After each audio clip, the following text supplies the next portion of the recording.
विद्यार्थी मित्रांनो, जसं की खूप महत्त्वपूर्ण पॉईंट विषयी आपण काल डिस्कशन केलं होतं. आपण काल जो डायझोनियमचा साल्ट आहे तो डायझोनियमच्या साल्टविषयी चर्चा केली होती. डायझोनियमच्या साल्टचं प्रिपरेशन कसं असतं, त्याच्या केमिकल प्रॉपर्टीज कशा असतात याच्याविषयी जनरली आपण अभ्यास केला होता विद्यार्थी मित्रांनो. ते आपण पाहिलं होतं. तर त्याच्यावरती खूप मोठ्या प्रमाणामध्ये आपण रिॲक्शन सॉल्व करायच्या, त्याच्यावरचे एक्झाम्पल सॉल्व करायचे, त्याच्यावरचे MCQ सॉल्व करायचे. आज आपण आपला पॉईंट स्टडी करणार आहोत. आजचा आपला पॉईंट ही तेवढाच महत्त्वपूर्ण आहे. याच्यात 3 पार्ट असतात. एक अमाइन आहे, दुसरा डायझोनियम साल्ट आहे आणि तिसरा जो काही आहे याच्यामध्ये सायनाइड आणि आयसोसायनाइड आहे. तर विद्यार्थी मित्रांनो, आपण आता सायनाइड आणि आयसोसायनाइडला सुरुवात करणार आहोत. आता तुम्ही लक्ष द्या आणि काळजीपूर्वक हे पॉईंट पहा. विद्यार्थी मित्रांनो, आपण सायनाइड आणि आयसोसायनाइड विषयी स्टडी करणार आहोत. बघा, आता याच्यामध्ये 2 शब्द आहेत. एक सायनाइड शब्द आहे. पहिले सायनाइड विषयी पाहू आणि नंतर आपण आयसोसायनाइड विषयी पाहू. पण त्याच्या आधी दोघांचंही नॉमेनक्लेचर आपण कॉमनली बघणार आहोत. आता आज आपलं याच्याविषयी नॉमेनक्लेचर होईल आणि मग तुम्हाला कुठल्याही प्रकारचं नॉमेनक्लेचर विचारलं तरी सांगता आलं पाहिजे. विद्यार्थी मित्रांनो, हा जो काही सायनाइड आहे, दिस सायनाइड, हा सायनाइड म्हणजे पहा, समजा उदाहरणार्थ हा अल्किल सायनाइड आणि हा तुमचा आयसोसायनाइड. सायनाइडमध्ये आणि आयसोसायनाइडमध्ये कुठल्या प्रकारचा फरक आहे? बघा, सायनाइड आणि आयसोसायनाइडमध्ये एकच फरक आहे. सायनाइडचा फंक्शनल ग्रुप असतो -CN आणि आयसोसायनाइडचा फंक्शनल ग्रुप असतो -NC. मग हे दोघंही एकमेकाचे फंक्शनल आयसोमर आहेत. This is called as the functional isomer. ह्या दोघाला एकमेकाचे फंक्शनल आयसोमर असं म्हणतात. परीक्षेमध्ये तुम्हाला प्रश्न विचारला जातो, अल्किल सायनाइड आणि alkyl cyanide shows position isomer, functional isomer, chain isomer, none of this. तर आपल्याला सांगता आलं पाहिजे हे दोघांचे त्या ठिकाणी फंक्शनल आयसोमर आहेत. का? कारण या दोघांच्या मॉलिक्युलर फॉर्म्युला सारखाच आहे, फक्त त्यांचा फंक्शनल ग्रुप वेगळा आहे. हा सायनाइडचा फंक्शनल ग्रुप आहे आणि हा आयसोसायनाइडचा फंक्शनल ग्रुप आहे. म्हणून या दोघालाही एकमेकाचे त्या ठिकाणी फंक्शनल आयसोमर असं म्हटलं जातं. विद्यार्थी मित्रांनो, याच्यावरचं नॉमेनक्लेचर पण खूप इम्पॉर्टंट आहे. ते नॉमेनक्लेचर पण बघू. आता अल्किल सायनाइड तर तुम्हाला माहिती आहे RCN, अल्किल आयसोसायनाइड पण तुम्हाला माहिती आहे RNC. मग आता याचं नॉमेनक्लेचर बघू. आता R म्हणून काय घेऊ शकता बरं तुम्ही? R म्हणून काय घेऊ शकता? Methyl, ethyl, propyl, butyl, pentyl, hexyl, heptyl, octyl, nonyl, decyl. R म्हणजे अल्किल आणि हा सायनाइडला सायनाइड. मग तुम्हाला जर नॉमेनक्लेचर द्यायचं असेल तर नॉमेनक्लेचरच्या 2 मेथड आहेत. एक आहे कॉमन सिस्टीम आणि दुसरा आहे IUPAC. कॉमन सिस्टीममध्ये नॉमेनक्लेचर कसं दिलं जातं? कॉमन सिस्टीममध्ये नॉमेनक्लेचर दिलं जातं अल्किल सायनाइड. आणि मग IUPAC सिस्टीममध्ये नॉमेनक्लेचर कसं दिलं जातं ते पण पहा. विद्यार्थी मित्रांनो, हे पण महत्त्वपूर्ण आहे कारण तुम्हाला याच्यावरती एक्झाम्पल सॉल्व करायचे.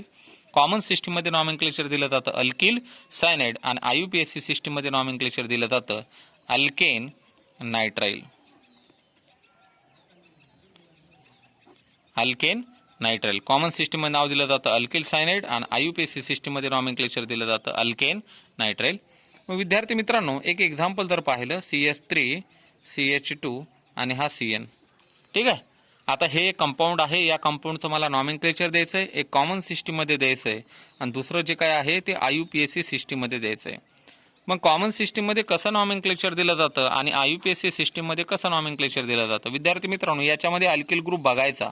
कोणता अल्किल ग्रुप आहे? याच्यामध्ये अल्किल ग्रुप आहे इथिल आणि दुसरा आहे सायनाइड. CN म्हणजे सायनाइड. मग याचं नाव झालं इथिल सायनाइड. ठीक आहे, इथिल सायनाइड हे त्याचं नॉमेनक्लेचर देऊ शकतं. आणि दुसरा आहे IUPAC सिस्टीम.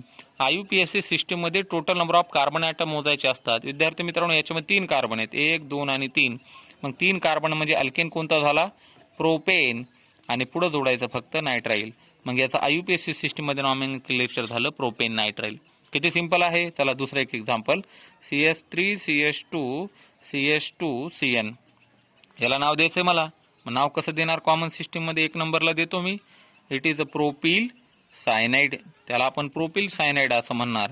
आणि IUPAC सिस्टीममध्ये कसं देणार? 1, 2, 3, 4 कार्बन आहेत. Butane nitrile. एक आहे प्रोपिल सायनाइड आणि दुसरा आहे ब्युटेन नायट्राइल. मग दोन्ही प्रकारामध्ये जर आपल्याला विचारलं तर ते आपल्याला सांगता आलं पाहिजे. एक प्रोपिल सायनाइड आहे आणि दुसरा आहे ब्युटेन नायट्राइल. मग कशामध्ये जरी विचारलं तरी ते आपल्याला प्रॉपरली सांगता आलं पाहिजे. तर विद्यार्थी मित्रांनो, हे झालं अल्किल सायनाइड विषयी. याच्यामध्ये दुसरा पार्ट आहे अल्किल आयसोसायनाइड R-NC. मग आता याच्यामध्ये कॉमन सिस्टीममध्ये नॉमेनक्लेचर कसं दिलं जातं? कॉमन सिस्टीममध्ये दिलं जातं अल्किल, R म्हणजे अल्किल आणि NC म्हणजे आयसोसायनाइड. अल्किल आयसोसायनाइड. आणि IUPAC सिस्टीममध्ये नॉमेनक्लेचर कसं दिलं जातं? या बघा, या ठिकाणी हा कार्बन आहे तो आधी लिहायचा कार्बिल. हा एन म्हणजे अमायनो म्हणजे नायट्रोजन अमायनो, आणि हा लिहायचा अल्केन कार्बिल अमायनो अल्केन. ठीक आहे. मग आता बघा त्याच्यामध्ये CH3 CH2 आणि हा NC. ठीक आहे, CH3 CH2 NC. आता CH3 CH2 NC ला जर नॉमेनक्लेचर द्यायचं असेल कॉमन सिस्टीममध्ये, तर विद्यार्थी मित्रांनो कशा प्रकारे नॉमेनक्लेचर दिलं जाऊ शकतं याच्यामध्ये नॉमेनक्लेचर दिलं जाऊ शकतं CH3 CH2 NC. याला नॉमेनक्लेचर कसं द्यायचं? हा C म्हणजे कार्बिल अमायनो, आधी लिहायचं ते कार्बिल अमायनो, त्याच्यानंतर बघायचे 2 कार्बन ॲटम, 2 आहेत म्हणल्यावर अल्केन कोणता झाला विद्यार्थी मित्रांनो? इथेन. मग याचं नाव झालं कार्बिल अमायनो इथेन. लिहिता येईल तुम्हाला कार्बिल अमायनो इथेन. आणि हे झालं IUPAC सिस्टीममध्ये. कशामध्ये झालं विद्यार्थी मित्रांनो? IUPAC. आणि दुसरं आहे कॉमन सिस्टीममध्ये इथिल आयसोसायनाइड. इथिल आयसोसायनाइड. मग एक आहे कॉमन IUPAC सिस्टीम आणि दुसरं आहे कॉमन सिस्टीम. मग एकामध्ये तुम्हाला द्यायचं आहे कॉमन सिस्टीममध्ये आणि दुसऱ्यामध्ये द्यायचं आहे तुम्हाला IUPAC सिस्टीममध्ये. मग आता तुम्हाला याच्यावरती जर मी एक्झाम्पल काही सॉल्व करायला दिले तर ते एक्झाम्पल तुम्हाला प्रॉपरली त्या ठिकाणी यायला पाहिजेत विद्यार्थी मित्रांनो. हे होतं नॉमेनक्लेचरच्या बेसविषयी. मी आज महत्त्वाचा पॉईंट कुठला सांगितला विद्यार्थी मित्रांनो? जे सायनाइड आणि आयसोसायनाइड आहे, त्या सायनाइड आणि आयसोसायनाइड दोघंही एकमेकाचे फंक्शनल आयसोमर आहेत. या दोघालाही कशा प्रकारे एक्झाम्पल द्यायचं ते सुद्धा आपण बघितलं. कशा प्रकारे नॉमेनक्लेचर द्यायचं असतं हे सुद्धा आपण स्टडी केलं त्याच्यामध्ये, बरोबर. मग एक कॉमन सिस्टीममध्ये पण बघितलं, दुसरं IUPAC सिस्टीममध्ये पण. आणखीन एक एक्झाम्पल बघू आता. हे CH3, हा CH2 आणि हा तुमचा CN. ठीक आहे. याला पण नाव द्यायचं विद्यार्थी मित्रांनो. आता एक मिक्सर एक्झाम्पल बघू आपण. याला नाव द्यायचं असेल तर कसं देणार विद्यार्थी मित्रांनो? हा तुम्हाला जर IUPAC किंवा कॉमन सिस्टीममध्ये द्यायचं असेल तर कॉमन सिस्टीममध्ये आधी बघू. कॉमन सिस्टीममध्ये नॉमेनक्लेचरमध्ये काय करायचं असतं? पोझिशन बघायची असते. 1 2 3 4 कार्बन ॲटम आहेत. आयसो ब्युटिल सायनाइड. ठीक आहे. आयसोब्युटिल कशामुळे 1 2 3 4 आहेत म्हणून आयसोब्युटिल. सायनाइड कशामुळं? CN आहे म्हणून सायनाइड म्हणायचं. आणि IUPAC सिस्टीममध्ये नॉमेनक्लेचर द्यायचं. कसं दिलं जातं IUPAC सिस्टीममध्ये? Total number of carbon atom. मग एक, आता इथून 1 2 3 4, तिसऱ्या नंबरला मिथिल ग्रुप आहे. काय म्हणायचं विद्यार्थी मित्रांनो? 3 मिथिल ब्युटेन नायट्राइल. मग आता मी याच्यावरची तुम्हाला असाइनमेंट देणार आहे. ती असाइनमेंट दिल्याच्या नंतर ती असाइनमेंट सॉल्व करता आली पाहिजे. आता दुसरं एक एक्झाम्पल लिहितो. CH3 CH3 CH2 आणि NC. फक्त बदल करतो कशामध्ये? इथं सायनाइड घेतला होता, इथं आयसोसायनाइड घेतो, बाकी काही बदल करत नाही. आता याचं नॉमेनक्लेचर द्यायचं असेल कॉमन सिस्टीममध्ये, तर कॉमन सिस्टीममध्ये कसं नॉमेनक्लेचर दिलं जाऊ शकतं? आयसोब्युटिल आयसोसायनाइड. आयसोब्युटिल आयसोसायनाइड. आणि IUPAC सिस्टीममध्ये जर नॉमेनक्लेचर प्रोव्हाइड करायचं असेल तर कसं प्रोव्हाइड केलं जाऊ शकतं? नंबरिंग आता इथून द्यायची 1 2 3. मग दोन्ही पण एक्झाम्पल काळजीपूर्वक बघा. इथं 3 मिथिल म्हटलो आणि इथं काय म्हणणार मी? 2 मिथिल कार्बिल अमायनो.